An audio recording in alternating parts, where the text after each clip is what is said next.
람의 부름에 의식을 잃었던 스바루가 깨어납니다. 스바루가 깨어난 장소는 일대가 모래로 구축된 지하 공동으로 공간 왜곡에 의해 일행이 분단된 상태였습니다.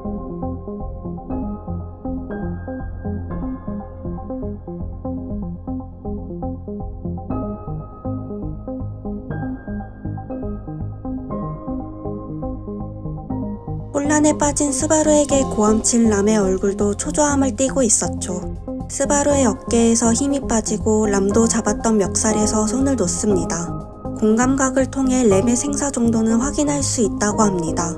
파트라슈를 타고 주변을 정찰한 에키드나가 두 사람 곁에 합류합니다.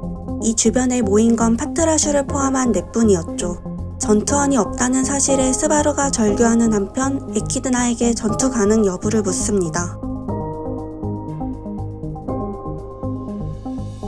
넷은 흩어진 일행을 찾기 위해 움직이기로 합니다. 대공동을 걷기 시작한 지 약 1시간이 경과한 상태. 여전히 일행을 찾기 위한 단서는 보이지 않았습니다. 에키드나의 말을 듣고 스바루는 아까 자신의 언동을 떠올립니다. 스바루는 지난 1년간 동생에게 헌신한 람의 모습을 알고 있기에 그만이라도 그녀의 마음을 믿었어야 했다고 자책합니다. 더 깊이 나아감에도 마수와 같은 위험이 닥치지 않아 오히려 일행은 꺼림직함을 느낍니다. 그러던 도중 정면에 두 갈래로 나뉜 갈림길을 발견합니다. 지구지식에 따라 오른쪽을 선택하자고 스바루가 주장하고 조급한 마음에 그들은 그 판단을 따르기로 합니다. 통로를 나아가던 일행의 앞을 가로막은 무언가. 그것을 벽으로 생각한 일행과 달리 스바루 많은 이를 문으로 인식합니다.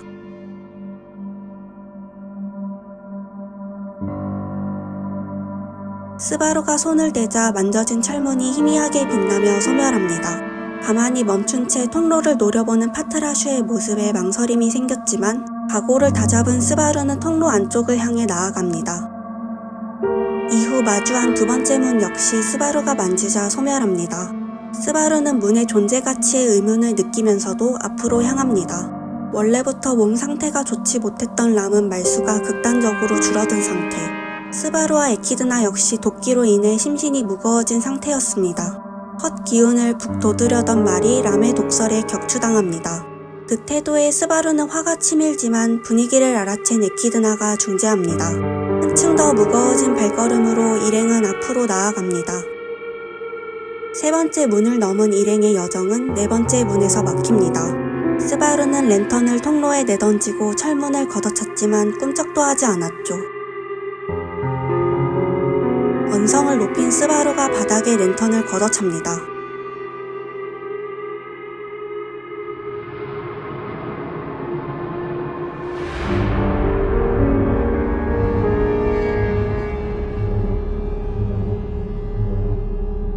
시야가 새빨갛게 물든 스바루는 권능으로 람을 지룡에서 떨어뜨립니다. 가녀린 몸을 찍어 누른 채 스바루의 두 손이 람의 목을 조릅니다. 고통에 람의 얼굴이 일그러지고 파닥거리는 사지를 스바루가 무릎으로 억누릅니다. 영창이 일으킨 폭풍에 스바루가 날아갑니다. 채찍을 뽑은 스바루와 지팡이를 든 람이 대치하는 가운데 에키드나가 나이프로 람의 등을 찌릅니다.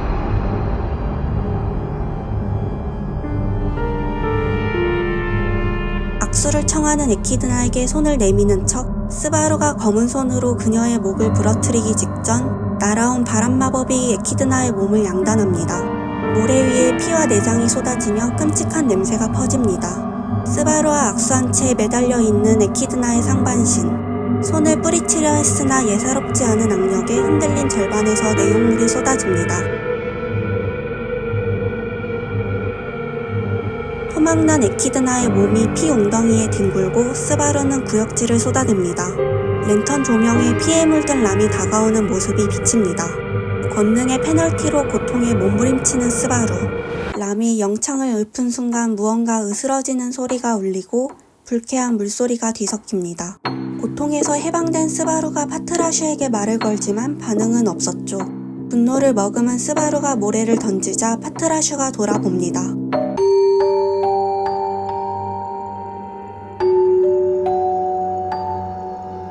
쏟아진 섞인 내용물을 먹으면 그 입이 벌어지는 광경을 마지막으로 스바루는 자신의 머리가 으스러지는 소리를 들으며 목숨을 잃게 됩니다. 의식이 돌아온 스바루가 구토감에 허덕이는 것을 남이 구축합니다. 이번 사망귀환의 재시작 지점은 공간 왜곡으로 일행이 분단된 직후였죠. 이전 루프에서 람이 했던 말을 떠올린 스바루가 말합니다.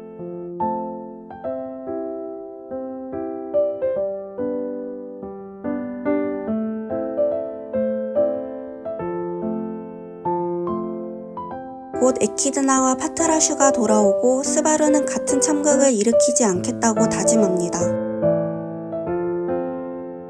이상할 정도로 친절한 스바루의 언행에 두 사람이 의아함을 느끼면서도 일행은 이전 루프와 반대로 갈림길 왼쪽으로 나아가고 있었습니다. 오른쪽 갈림길로 향했던 이전 루프와 달리 왼쪽 통로에서 철문을 보는 일은 없었습니다. 무언가 타는 냄새가 나고 확인을 위해 스바루가 앞으로 나섭니다. 갑자기 발판이 무너지고 스바루가 모래비탈을 구릅니다. 널찍하게 트인 공간에서 꽃당장 곰과 조우합니다. 스바루가 이에 대처하려던 순간 창과 같은 물질에 꿰인 꽃당장 곰이 불타오릅니다.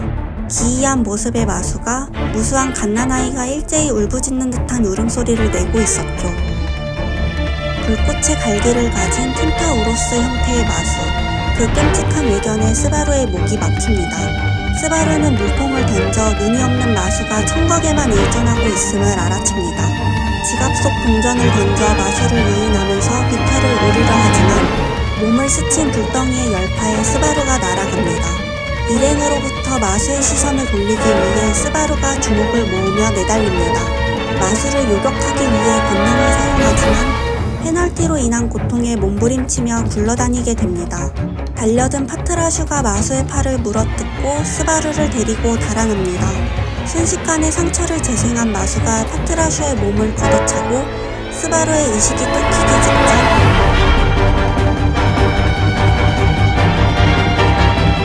검은 손이 마수의 창을 부러뜨리는 것도 잠시 날아온 반격에 일행 전원이 날아갑니다.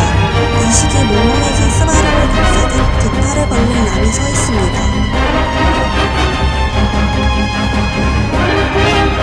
람을 향해 사출된 참격에 스바루가 그녀를 끌어안았고 날아온 하얀 빛이 마수의 상반신에 날려버립니다.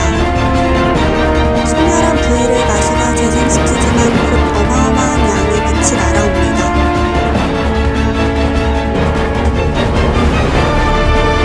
빛이 사라진 그곳에는 아무것도 남지 않았습니다.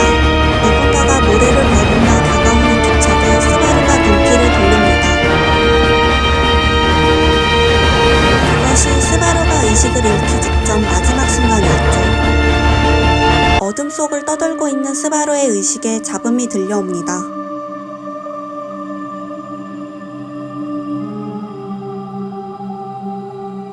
두 목소리를 인식에서 떼어놓고 검은 드레스의 여성의 존재를 느낍니다. 깨어난 스바루는 자신이 용차 안에 있음을 인지합니다. 스바루의 손을 잡고 잠든 에밀리아의 온기에 어깨에서 힘이 빠집니다.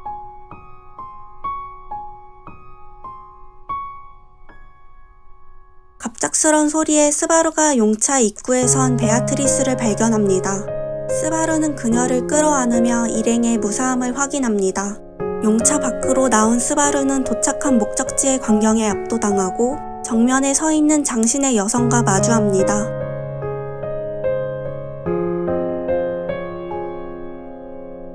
여성이 달려들어 스바루가 바닥에 쓰러지고 함께 깔린 베아트리스가 비명을 지릅니다.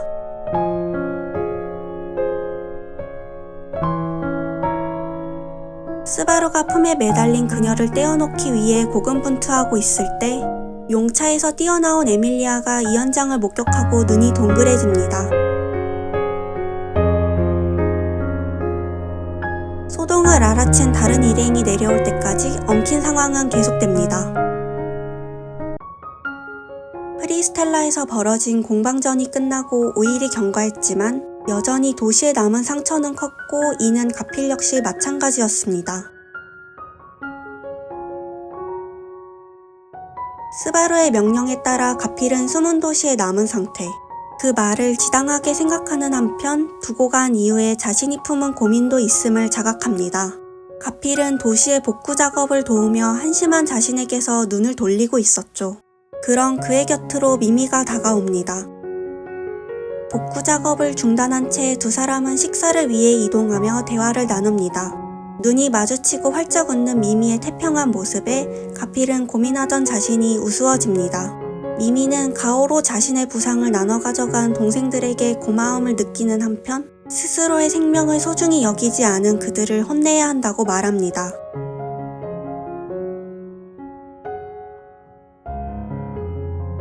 고뇌에 빠진 가필도 얼마 지나지 않아 미미의 말에 웃음을 보입니다. 미미의 머리를 쓰다듬으며 식당에 도착한 가필은 빈자리를 찾던 도중 가게 안쪽에 앉아있는 비렐름을 발견합니다. 식사 도중 속내가 들킨 가필의 말문이 막힙니다. 가필은 스스로가 전설에 닿을 만한 존재인지 의혹을 품고 있었죠. 비렐름은 비록 두 사람이 마녀교의 꼭두각시가 됐어도 최후의 말은 진짜였을 것이라 생각합니다.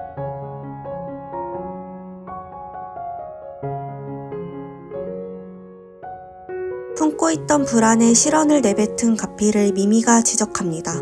가필의 말은 비렐름이 아내와 나눈 이별의 말이 거짓일지도 모른다는 의미였죠. 비렐름은 그들이 자신을 되찾은 건 최후의 순간뿐이며 전성기의 그들이었다면 우리 둘 다 시체가 됐을 거라고 말합니다.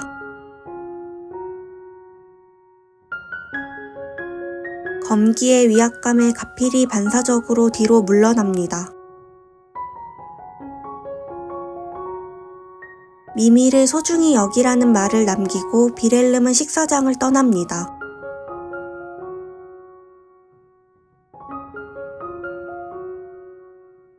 가필을 보고 얼굴이 밝아진 프레드가 품에 뛰어듭니다. 흑룡으로 변한 소년의 아버지 갤럭은 집에 돌아오지 못한 상태.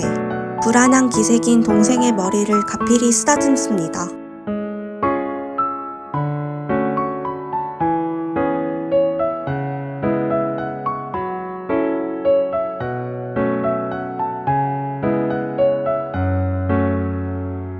동요한 가필이 어색하게 둘러대고 상황을 벗어나려 할 때 부드럽게 미소 지은 리아라가 그의 머리를 쓰다듬습니다.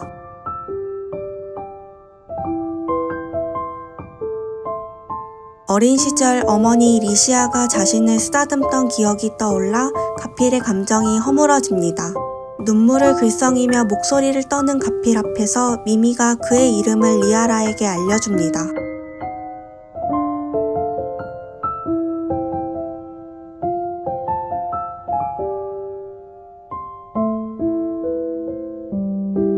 어머니의 품에 안긴 채 오열하며 가필은 온기를 느낍니다. 리아라가 놀란 아이들에게 설명하는 모습을 보고 가필은 진상을 깨닫지 못한 어머니의 모습에 안도와 낙담을 같이 느낍니다. 작별 인사를 나누던 도중 들린 이름에 가필이 반응합니다.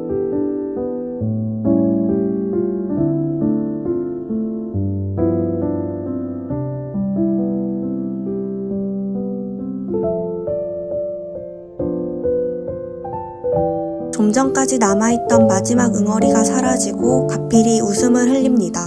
훗날 누나와 할머니도 데리고 다시 만나러 와서 가족 이야기를 나누자고 다짐하며 가필은 떠납니다.